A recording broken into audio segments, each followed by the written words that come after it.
Welcome to another Quantum Conversation. I'm Loren Gailey, and I invite you to sit back as we enter the quantum realm, that space of the greater part of you.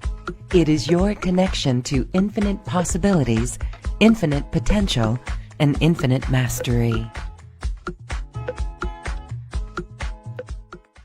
Welcome. This is a Quantum Conversations that's taking us off planet and actually exploring our multidimensionality and more of what is light language. What is it from? Why is it important? And what is it doing?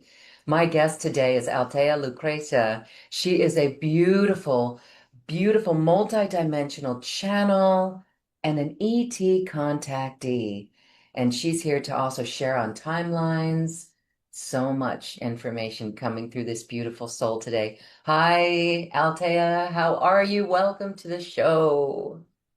Hi, thank you so much for having me. I'm doing really well today. Thank you. This is a fascinating contact. Your story of as an ET contactee. Let's start there. What happened? Were you a young child? When was this? What happened? Okay, I'll do it in chronological order. Okay, thank you. I always knew that I wasn't from here. When I was about 9 years old, I saw a video on one of those old like box TVs in the 90s, and there was an advert coming of a TV show, and someone was talking there and saying that she was from Pleiades. And I didn't even know what Pleiades was at 9 years old, but I was just like, oh my goodness, like I'm from there too. Like I just felt like, oh, like yes, I'm also from there, sort of thing. So that was one of my first kind of like understandings. And then I mean, I've always been psychic. I come from a lineage of psychic women. My mom is psychic. My grandma was psychic. They never took it up for a living, but all the women in my bloodline and in my family have had very heightened psychic gifts and intuition.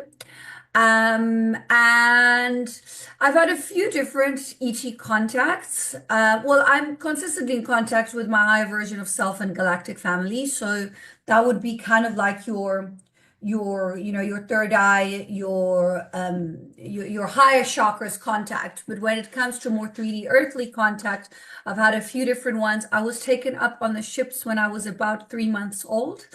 And they say you can't remember from before 2 years old. I have a very vivid memory of when I was 3 months old, and I remember being on the floor of my room, and I remember turning my head to the side and seeing my cot with like bars, and then looking at the front and seeing the big metal blinds. It was in my old apartment that I grew up in Italy, in Milano. And then I remember the feeling of the wet nappy around my waist because I had peed myself because I was, 3 months old. And I really remember the feeling very distinctly. And then I remember in the morning, my mom opening the door and me turning around and her being like, how did you get from inside the cot with bars to the middle of the room? Like she was just, it was, she was like, what is going on? And then years later, when I was like in my early 20s, I had this vision of this hybrid child who was about maybe like 10 years old or something. And I was told that at the time, as per pre-agreed contracted experience, I had some DNA taken from me when I was 3 months old, to then actually create this child, which was part of this hybridization project. And that kind of came full circle. I never really saw and connected to the child again. But when I did that one time, I think it was like 2018 or something like that, I remember he was a boy coming to my face and his skin being kind of like grayish. He had dark hair and his eyes were like bigger and quite dark. And I just felt this pure unconditional love that emanated and came from him. And he said, like, I'm part of you. At the time, I wasn't a mother yet, but I understood like, wow, okay, this is, the unconditional love that, a mother for for a child has, and then obviously I understood more of that later when I actually did become a mother. But that was one of my ET contact experiences that I had, and that was a very like beautiful and positive one. I've also had experiences that weren't so positive, if it makes sense, like they were carrying a different vibrational energetic frequency imprinting, but they were also needed for my development as a soul and as an individual. So this was back in 2017. I had an encounter with beings that were not really like, you know, didn't really have my best interests at heart. I was in Italy, and I remember I was in a very, very, like, I wouldn't say a dark space, but I was emotionally quite distraught. I was moving through a lot emotionally. I wasn't in a space where I was feeling good. And anyway, long story short, the next day I was fly back to South Africa, and I remember it was very late. I couldn't fall asleep. I was on the bottom floor of like an apartment complex, but it was like really safe and it was hot. It was early September, so I'd left my like the window door open. I went to sleep, and as I was in my astral, I have very active astral space. I'm very lucid in my astral. I've been navigating the astral since I was a child. I've been doing things like I'm very comfortable and I know what's going on in my astral space. And I was running and I was running and I was running away from beings, and they were coming to get me, and they were aliens and they were coming to get me in my astral. And as I'm running, like people start like dropping dead next to me, and all of a sudden I hide under a table. And as I hide under the table, I physically feel like I start getting prodded in my lower back on this base of my spinal column, and I get instantly brought back into my body, into my physical vessel. And now my head's in the pillow. And so I literally like turn around, and there was like maybe a half a meter between me and the wall. The bed was against the wall, and in between the wall and me, there was literally a gray being that looked at me into the face. He was wearing like a round suit with like short sleeves. It was like kind of grayish, and yeah, he wasn't very big. Like his face was quite big, but the being didn't look very big. And then that was like maybe like 3 seconds. Like I got a good look at it, and then I was physically pushed back into the pillow, and I like heard them leave from the door window that was open. And yeah, and then like I froze, and like I knew this stuff was going on, but I didn't think that it was gonna happen to me. And for about 2 hours, I was in shock, like I was in complete like shock. I was like, okay, like I managed to get up and close the window, and then I got in bed for about like 2 hours. I couldn't move. And then the next day I was flying, and I looked what had been, I had fallen asleep at 3. And when I woke up and all of this happened, it was like 10 minutes past 3. So all of this happened in the span, like a very, very short amount of time. I had just fallen asleep. So then the next day I was flying, taking like 2 intercontinental flights. I flew back home. And when I did, I sat with it and I said, okay, like how can I have more clarity? And I was told, go find someone who's going to put you back in hypnotic regression with the QHHT Dolores Cannon method. So I contacted 5 different people who did this kind of work, and I said, listen, I was about to be abducted by aliens. I need to see what happened. Can you help me? Most of them were like, no, we help people stop smoking. No. And then this one woman was like, yeah, like she was like, you can come here, I can help you. And then when I get to her house, I find out that she had been a psychic for 12 years prior to that. So I was like, okay, like this is the woman I need to kind of like go to for help. And so she brought me back there. We were in for about 3 hours, and I was sent back as my higher version of self. And as I did that, I saw that there were 3 beings. One next to me, one at the foot of the bed, and one closer to the exit window. And as I went back as my higher version of self, I actually addressed them and I said to them, you need to leave. You can't be here. I'm a sovereign being. I'm in control of my body. And all 3 of them turned around and looked at me as my higher version of self, looking back at myself lying on the bed, and they freaked out. They were like, okay, we didn't sign up for this. How is she accessing the quantum? She's not supposed to be there. We're not supposed to be seen. We need to get out of here. And so they left. And that was kind of like how I was sent back and in a way saved myself. And so, how do you really come back to live a 3D life after something like that? Like, it was just like, I needed a perception switch. And as that happened to me, I said, okay, well, if the not so nice beings are here, there must be the really nice and good ones as well. Why don't I connect with those? And that kind of like catapulted me into, my journey. I've had a lot of other ET contacts after that as well, but this was kind of like my main one that sent me onto this path. Wow. Well, thank you for being so courageous and sharing this story, really, because it's not Pleasure. easy, I'm certain. Now, what do you make of this? Because would you, if you've contemplated this, would you say that the beings that contacted you that did not have your highest interests in their mind, do you think that is an earthly, maybe our government, or some sort of arrangement with our earthbound, secretive people, or how do you describe that? Because you said how, they looked at you and they're like, how is she accessing the quantum? So you surprised them. So we could call them malevolent, right?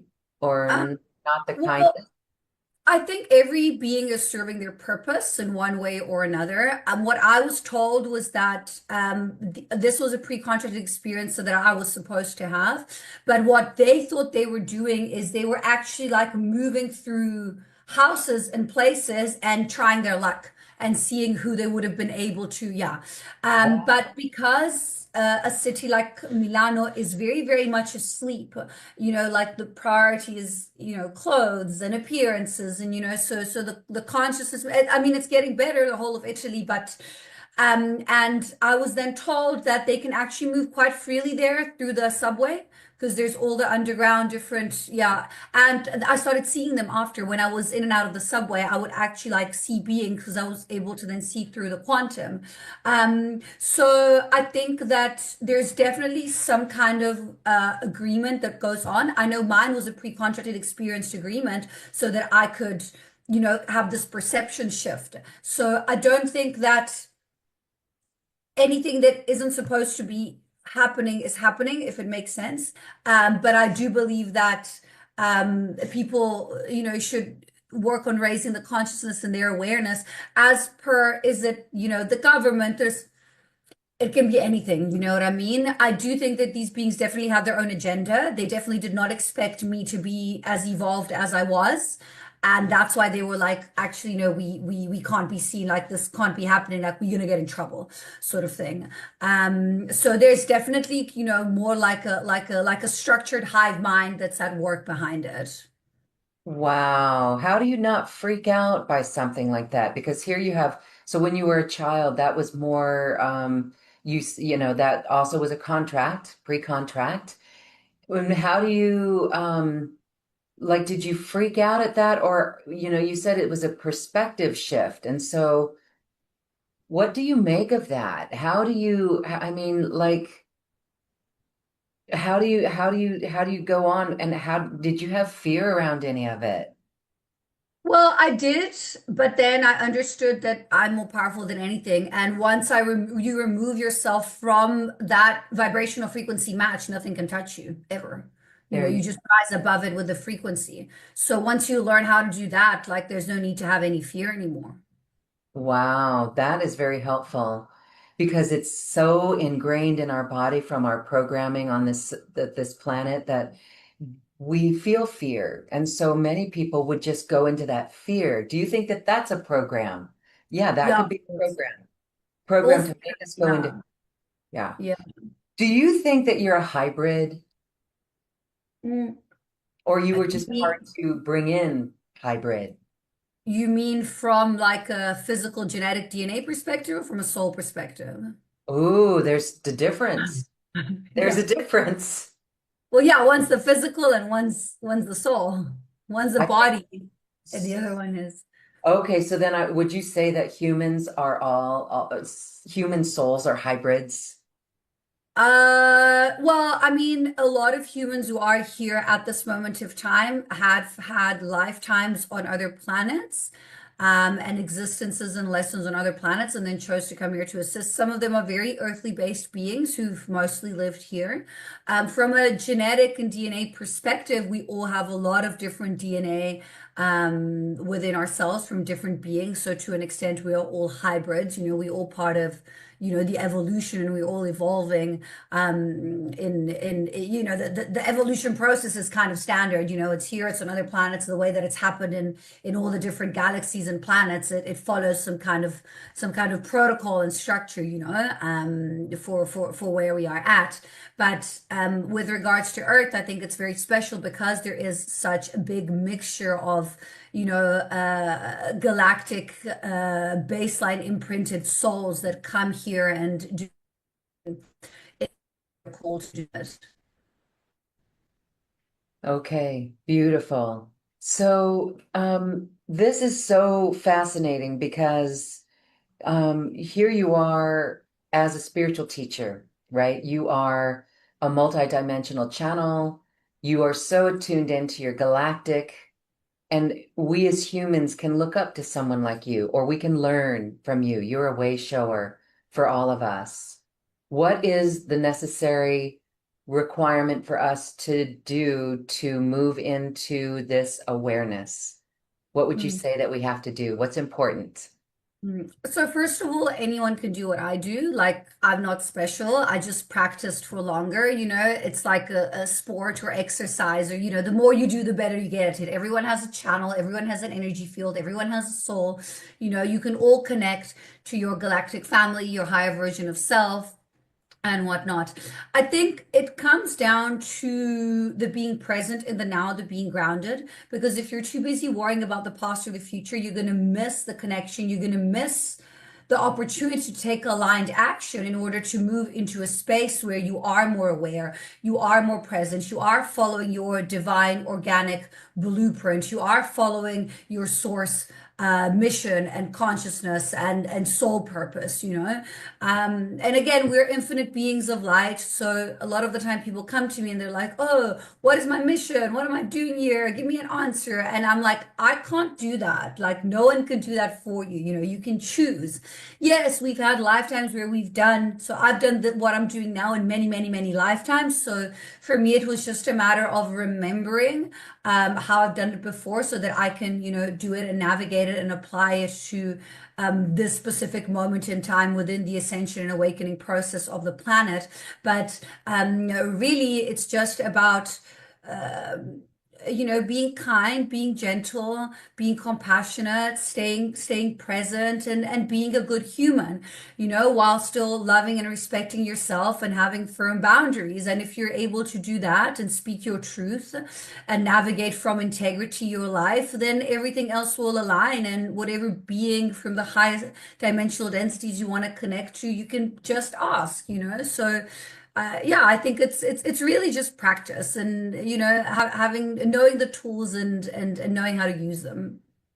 Yes, thank you. And thank you for sharing your work and with all those tools. So when we look at the world right now and we see such chaos, do you think that that is an impetus for people to become more grounded and to choose love over fear? Because there's a lot of stuff going down right now that actually is like a pressure cooker, right? It's like it's a pressure cooker for us to surrender to love. Well, how do you see what's going on right now on the planet with so many things changing so rapidly? Well, we definitely like into a very, very big shift. And I think, the planet and the earth, it's healing its own karma, its own cycles through us, through itself, through natural disasters. I think it's really important to without spiritually bypassing anything, but just holding the vibrational frequency timeline of, light, of compassion, of patience, of unconditional love. Again, without spiritually bypassing the lessons and making sure that we do speak up if something feels out of alignment, that we do speak up if something, feels like it's not fair. And I think on an individual level, the best thing that we can really do is lead by example and shine our light and carry our light with integrity wherever we go. And then things around will level and sort themselves out. I find that, we're at a point where if you're not facing your fears, your shadow, or whatever lesson it is that's coming up for you to be seen, and you're trying to run away from it, like you're not going to be able to. It's gonna catch up with you, you know. So rather learning to surrender to the process, releasing any unhealthy attachment, and just being like, okay, like I surrender. You know, what is needed for me, I accept, I allow, and then trying to navigate that gracefully. Yes, thank you. Thank you. Thank you. Oh my goodness. That is the name of the game. And you had said your highest version of self, otherwise known as higher self.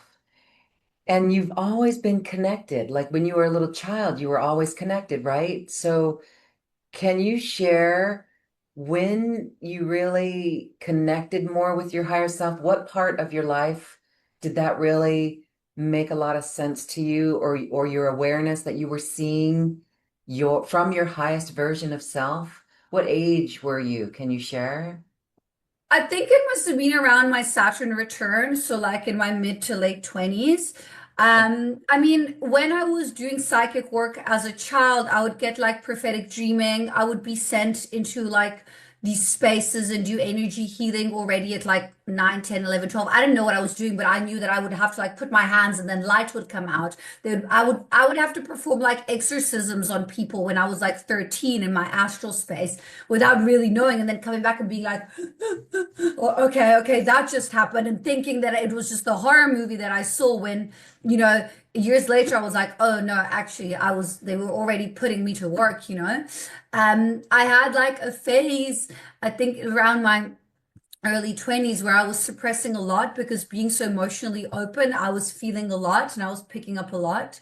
And so when I eventually moved through that and started like regaining clarity and opening up more, and grounding and really purposely going into the spiritual path and embracing it, because I was always a little bit in and out of it. I mean, I got my first tarot deck at 12, and then I started with the Reiki at like 21, 22. So I was already kind of into it, but it wasn't like really my full-time job, my full-time work. I was then kind of like thrown into it when the pandemic happened. I was doing events and all my other work was like, well, you can't do that anymore. And my side job was the energy healing. And then that became my full time. And I was like, oh, okay. And then my channel with my light language started activating around 2017. So I was already channeling for about 2 years before I was fully put into it, you know, and offered it kind of like a service. So yeah, I would say that it all kind of happened quite organically. Yeah.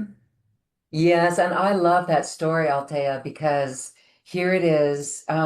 You're just indicative. You represent the continuing awakening. And so people who've been on that path for a while, maybe it's been this slow journey for us. We're doing the healing, we're working on ourselves, but it seems like you had a rapid, well, you were always dialed in, but there was an up leveling that happened pretty rapidly. And it was like 2017, 2018, right? Yeah, they told me they had to prep me for the pandemic. So I had to be able to be solid and hold grid while all of that was going on. Did you see that coming before it was here? I didn't really have time because at the time I was navigating a physically and emotionally abusive relationship, and I was pregnant as well. So I was put through like the the boot camp in the space of like 6 months. So I could definitely feel there was a shift and like a buildup of things that were happening, you know. But for me, it was a blessing in disguise because it brought me to where I am now. So I'm very grateful for, you know, everything that happened and how it went down within my life and experience. Wow, really remarkable. I just love it so much. Again, it's I'm blown away because the world as we know it, like think 5 years ago, wow, that was the pandemic. And now think in another 5 years, it's going to be so different, right? It's going to be so different. And when you contemplate what's going on and you hold the grids for the planet as well, are you doing grid work? What are you thinking of the future? I mean, how do you see New Earth? Well, does it matter right now? It's a Do you know what I vibration, mean? right? You were talking about timelines and the vibration of a Yeah. timeline. So for me, it's really important to like hold it and work on it and allow it for what it is now. So I actually just came back I was in the Karoo Desert doing some grid work last week, and I just came back like 4 days ago. I travel all over the world to do grid work. Um, I don't ask, I just do. Let's put it that way. So I think for what I do and how I hold, yes, it's important, but I think anyone in their own, on an individual level, can do grid work as well. You know what I mean? With intention. It can be something as small as setting up an altar space and calling in light around your apartment. Do you know what I mean? And in that way, you're doing grid work. So if everyone starts doing that, it's going to make my life a lot easier. And we're going to get there a lot quicker. The way I see big shifts in 2026, 2027. So this year's going to shift, but we're going to see quite a lot coming up in 2026, 2027.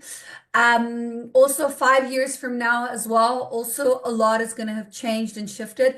But there's so many timelines, there's so much that's happening that it's really difficult to say, you know, this direction, that direction, that direction. And I think we need to be very mindful when we do any kind of like predictions because we are altering a collective perception.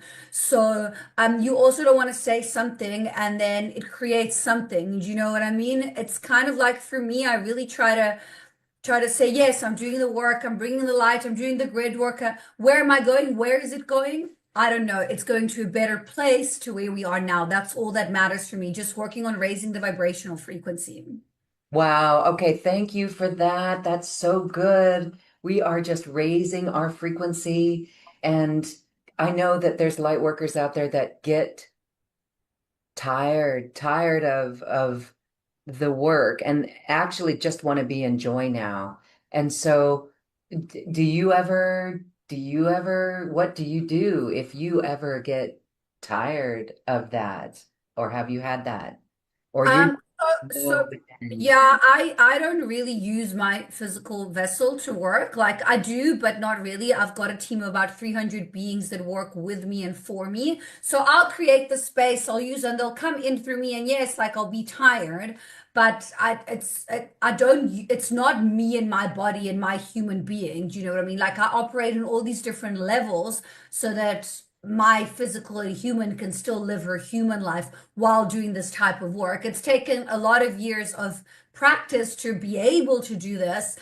So when I first started, I would maybe just be able to do like a few clients a week. I mean, now I can do 10 in a day and still go out for dinner in the evening if I feel like I need to because my system operates in a way that I'm not using my own energy. I'm a channel, I'm a vessel sort of thing. So I did very powerful grid work this past week, and I had a very powerful activation come through that lasted for about an hour, where I was just pulling through codes, and that was running through my system. So that tired me out a little bit. I had to sleep a bit after. I had to lie down, but I was upgrading maybe like 10 kilometers square of land through my system, and I was just directing points and lighting up, and it was about 12,000 people on it that were receiving. So it was quite a big grid that I had to activate through my own body. So that will tire me out, level work to that level. But if I'm you know, working like on a client, or if I'm doing like a workshop, or if I'm holding a conference and things like that. Like, yeah, I mean, like I'm human, but I want, it's, yeah, I want, I mean, going to gym will tire me more. Okay. Wow. Incredible work that you're doing, Altea. Thank you so much. And we are empowered when we know that we can do the same thing. So let's talk about timelines because this, and then maybe we could do a little. We're going to talk a little bit about light language. You mentioned a little bit of that, and then maybe you can demonstrate a little of that so we can feel what that is. But let's talk briefly about timelines. We want to feed. What you're doing with the grids is you're actually working the timelines as well, right? Because it's all about vibration. Can you explain what is happening when we're feeding a timeline and the importance of feeding a timeline with what it is that we want. It's a vibration, right? What's going on there? So we have access to multiple different timelines all at the same time. So what happens is we have specific lesson checkpoints that we need to tick off. Okay, so the way we get to those lessons and how easy or difficult that lesson is, that's down to our own free will and sovereignty. However, we still need to get there. So whatever timeline we're on, so this is the example that I used this earlier also in a workshop because it's understanding and it explains well kind of like a time how the timeline works through a lesson. So let's say I get into a relationship with someone, okay? And I need to go through a specific lesson. And this lesson comes through this person. So I get into a relationship with someone, we start seeing each other. It's been like a month, and we agree that we are monogamous and we're in a union. Okay, great. 3 months down the line, I find that this person has not been respecting our agreement, and there's been like inappropriate behaviors and things like that. In that moment, okay, I have two choices. The person is like, no, I'm really sorry. I love you. I want to be with you. Sorry, sorry, sorry. Let's make this work. Okay. So my two choices are I either leave and sorry, this isn't in alignment. Thanks, but no thanks. My boundary was violated. I don't want to be with you, and that's it. And then I go, and that's my lesson. I've learned it. I've gone, I've left. Or I choose to stay. And I say, okay, like I want to see the best in you. I love you. I think there's potential, whatever. A year and a half down the line, I catch this person like that has cheated on me multiple times, and that's going to be a much harder lesson to learn than the first one. Okay, it's the same lesson, it's exactly the same lesson, but because I didn't listen the first time, the universe had to give it to me in a much harsher way, so much more in my face for me to listen, and then still then I can choose to stay and then keep on perpetuating a loop of pain and toxic trauma bonding and whatever it is, or choose to leave. And then when I leave, I learned my lesson, and then the lesson can present itself again. And then that's usually when you're tested and you're like, okay, I've learned it. No, sorry, goodbye. And then you move on. So our free will and our sovereignty and our choice lies in between how easily we navigate these lessons, how easily we get from lesson A to lesson B. If we're listening, if we grounded, if we in integrity, if we're within our boundaries, if we're speaking our truth, the lessons are going to be navigated in a way that is more simple. It gets easier.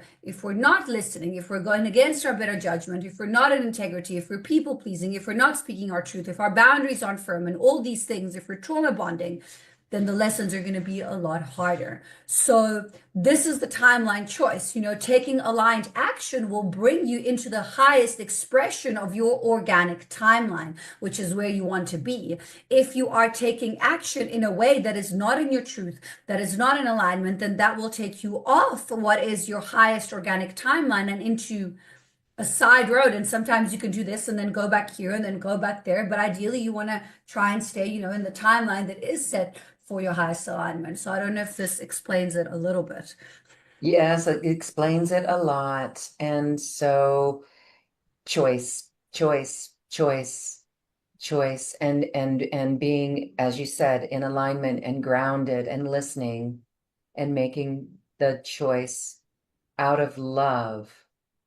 Do you find that sometimes we make choices out of fear? Yes, right? So it's fear or love. And so as long as we're making a choice from love, loving ourselves, right? And not letting people walk all over us, not letting someone keep us from speaking our truth, that is aligning with the highest timeline. Would you agree?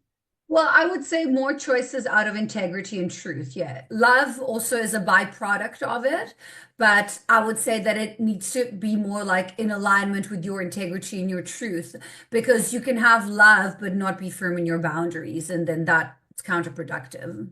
Ah, yes, very good. All right. Let's talk a little bit about light language now. So, did you say light language came to you just prior to the pandemic, like in 2018, something like that? 2017, I started 20. activating. Yeah, yeah. So But what happened there? Like, what were you doing? Because there's so many people that in these years suddenly spontaneously started talking light language. So what yeah, happened? well, Sorry. no, it's okay. It's exponential. Like it activates. exponentially. When I first started posting videos back in 2017, there were maybe like 10, 20 light language channels online. Now there's tens of thousands. You know, a lot of people are doing it. So for me, actually, when I look back, I realized that I was already writing symbols as a child. So it was already coming through me as a child. And then it just it started, it came through before as writing, and then it activated more as movement with my hands, and then my throat started activating and I started speaking it as well. But if you look at my videos of my light language back in 2017 compared to how I channel now, it's very, very different. It's very differently anchored, and it sounds, it's still me, but it sounds quite different. I was fortunate enough to have a colleague that was already activated and knew what this was, and allowed, and and that helped me. And I was like, okay, well, I'm not going mad, and this is actually a thing. And yeah, and then I just started to very much get the calling to share it online, and make videos, and work through the socials. And then yeah, it kind of like expanded, and with every video it was a bit more of an ego death, because obviously in the beginning your mind is like, oh my God, what are people going to think? People are going to think I'm mad. Especially at the time, like no one was doing this. It was like, insane. And but yeah, but then I learned that the information went where it was needed, and where it was meant to be seen, and where it was meant to be heard. And then I just kind of like surrendered into the process. And yeah, it's brought me to where I am now. I think light language is the new technology that's coming in to assist raise the vibrational frequency of the planet. It works beyond the constraints of space and time. So it's really, really versatile and can be used in many different ways, aspects that can be expressed in many different ways. So yeah, I think it's a very wonderful tool that we have available right now. So if you were to define light language, is it the sound of source, or how would you describe? Um, I would say it's a direct expression of source through the individual. Okay. Can we do a few moments so that we can hear your Sure. expression of source? Yeah, I can do a transmission, so you can just close your eyes Great. and start anchoring into your body as you find your comfortable breathing rhythm. With every inhale, you breathe in light. With every exhale, you release all that doesn't serve you anymore. As you relax body, system, and energy field, you stay in a space of openness and oneness. As we call on the Archangelic Collective, Michael to the south, Uriel to the north, Raphael to the east, Gabriel to the west. We call on Archangel Metatron with his blue cloak of protection from above. Son of one to seal the grid from below. To call on our higher selves or spirit guides. Anyone else wishes to be present for the greatest and ask good, you're welcome to space. Shukruku Aishinayatra, Tre Kuruku Aishinayatra, Triatrik Urukuna Ise Ishirayatra, Kia Kurukut Kraya Senuk Ora Ishinayatra, Tre Atkiera Tarokurukut Krasiana Rea Shet Kraya Tikuruku Aishia. Kriatre aesiet kro anniaratre atre utkurayatra, shit kroaya sinatie. Opening, opening, opening, opening systems. Being releasing, releasing, releasing, opening, releasing, opening, opening, opening, opening, opening, opening as we anchor in. Divine rays, more light, anchoring, anchoring, anchoring, anchoring, anchoring, anchoring, anchoring, anchoring, anchoring, anchoring, anchoring, anchoring, anchoring, anchoring. Raya trikoroko ishinayata. Sheta kreati korokot krasia ishero korokot karaya shinayatra. Triatre korokot kraya sheroko ayatre aishirayatra. Triat kiero korokot kra ia ishinayatra. Tre okorokot kra ia ishinayatra. Kra tre otkura ishera yatra tre atria tre yo na yare atkrio korokoro ishena yatra. Krat kriya tre otoko raya raya raya raya rea rea rea raya rea rea tkraya shena yatra. Kraya tre tre okorokoa ishena yatra yashena yatra kiaratra. Kriya tiero torokoro tria itera ishena yatra. Shukrokuro ishena yatra trea te karakorokot kora ishera yatra. Krat korokoa ni ishira yatra, ishiro korokoa ishina yatra, kra korokora ishina yatra, ara itrea koroko uishina yatra, siesero korokoa ishina yatra,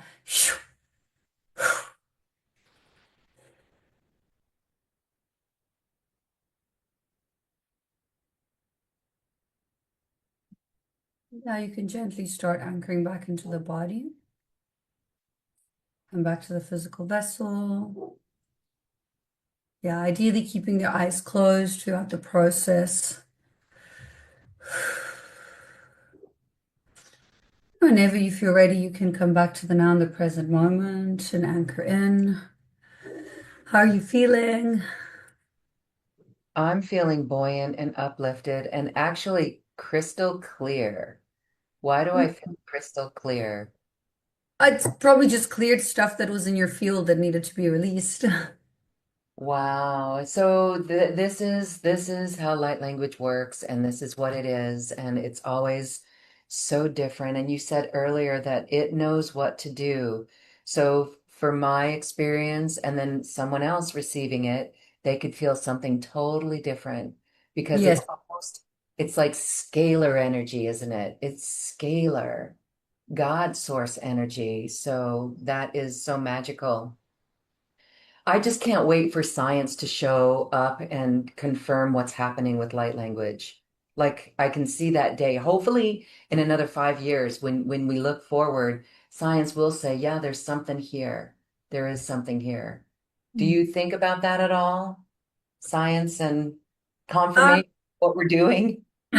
well, I think, the quantum realm is the bridge between science and spirituality. So we already have kind of like a connection there. And I think the more people get activated, the more people start to awaken and expand. And like some people have like the full visuals and they'll see the geometry with the light language and they'll see how it integrates within the systems. So yeah, I guess, hook me up to a machine and Yeah. Yeah. and and pull it through. It's not really something that had crossed my mind. I don't, in our line of work and in what I do, it goes where it needs to go and it's believed where it needs to be believed, but for sure, like on a mass scale, it would be amazing if there could be more tangible proof for the more skeptics, let's put it that way. Yeah, and I'm just seeing a vision of like a football stadium or a large arena. Can you imagine? You just do the math on one football game in America, the football NFL, right? Do the math on one football game, and it generates a lot of money, and that actually is taking us into the old paradigm. But imagine if we take that same stadium and you have light language people speaking to that audience, what that would do. Wow. That is just so. I don't know where I'm going with this except just to say I see that and I see the power in that. So, light workers out there who do channel light language, I hope everyone can see the importance of it. I can see the importance of it. We can all do this, right? What is it that keeps people from speaking this light language? If we can all do it, is it our ego, as you mentioned, your own ego deaths to be able to do this? So, do you see everyone being able to do this, or what's blocking us? Well, I think everyone can express through themselves, but some people will move through the language in a way of dancing. You know what I mean? It's not necessarily that everyone is gonna start speaking it. I mean, they can, but every person is different. So everyone will express in ways like artists express it all the time through painting, that's their way of having it brought through. The fact that the way that the light language is starting to be used now is more intentional for a healing purpose, and so that's why it's coming through in the way that it's coming through. It's having different energetic galactic imprintings that it didn't maybe have before because it wasn't allowed, because the vibrational frequency of the planet wasn't at a point where it could carry that through, because I mean, people have been speaking in tongues since forever, but the vibrational frequency that was carried back then is very different to the galactic imprinted vibrational frequency that is being carried at this moment in time through the light language. So yeah, I don't think that per se necessarily everyone is meant to express it in that way and in that healing purpose for the collective, but they can definitely be expressed on an individual level and for the consciousness of the individual. Yeah. Okay, beautiful. Yeah, and so for those who are familiar with speaking in tongues and those who do have spoken in tongues, when they feel light language coming through, they've reported it's totally different. It feels completely different. So beautiful. Okay. Well, more will be revealed on light language as more of us step into it and we experience it. And so you have a child, yeah? And is your child of age to be aware of light language? Yeah, yeah, she communicates in light language, yes. What a leg up that your daughter has with a mom like you. What a leg up in the world, really. So beautiful and so precious. Okay. Well, when we look at the world and disclosure is actually happening right now with a conversation like this. Exactly, yeah. So, do you have anything else to add about disclosure or what you might sense, how that might come about any differently than it is now? I think disclosure is already happening on an individual level and on a collective level. I mean, like there's people coming in contact with ET beings all the time, consistently. They're working, they're assisting, they're helping. They're helping us with expansion. So I'm very excited for the future and I'm very excited to see how this all unfolds and opens up. Yes, thank you. It is exciting. Okay, Altea, we are excited to have you share about a workshop you're going to be doing on New Earth One Network. This is understanding karmic relationships and divine unions. This will have an activation of light language. Share with us why this is so important and how it will transform us. Yeah, I think this is a lot of star seeds and a lot of people going through the ascension awakening process who really struggle to understand the difference between the karmic lessons, the soul ties, the soul contracts, the trauma bonding, divine unions, the twin flame unions, the twin unions. There's all this different terminology that has come through. And I think in this workshop, I can really help to compartmentalize and help people understand like where they're perpetuating like a pattern that isn't serving them and where actually, there's a genuine connection where they might be realizing that there's a trauma bond of some aspect and understand the difference, between all these experiences and how they can really empower themselves to, be solid and grounded and safe and supported within that space first before they are actually in a space where they can attract a union that is divine. Thank you so much for offering your wisdom and your teachings to support our planet at this time. We are really grateful for that, and we're excited to have you on New Earth One Network as well. And we invite everyone who's watching and listening to join in because anyone who's watching this conversation, yes, you are called to expand in this way and explore your own multidimensionality, light language, galactic family, all of that. Beautiful. So, Althea, as we say goodbye, my last question would be around your intergalactic, your family. You shared that you've got, 300 beings around you. How do we cultivate that same sort of relationship? Because we can all do that too, right? How would we do that? I think just sit and ask. Like literally just sit and ask. Like a lot of the time, people are like, oh, but like my higher version of self isn't helping me. Like, why are my guides not here? Like, yes, but are you asking them? There is something called the law of non-intervention, which means they cannot help you unless you ask them to, because then it would mean that they're going against your free will. So you really need to sit and ask and speak to them and communicate. Thank you for that. That is such a beautiful reminder for angels and all of it. We need to ask, we need to meet them. Thank you. All right. Any final thoughts as we say goodbye? Well, thank you so much for having me. This has been wonderful, and I hope that the message and the information goes where it's needed and is received without judgment and with an open heart. Receive it with an open heart and an open mind. And I can feel the shift in consciousness of our audience and how that has truly opened this world to more beauty, more love, more compassion.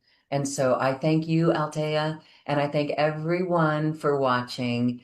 And we are so grateful for all the light that everyone brings and anchors onto this.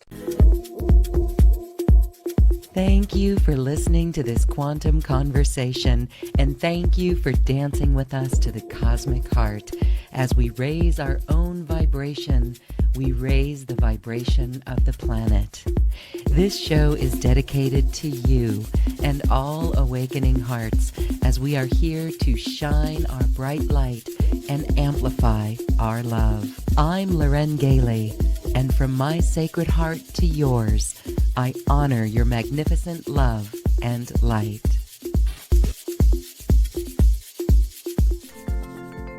We leave you now with music from the universe. Music literally created by the universe, as musical notes were assigned to mathematical equations.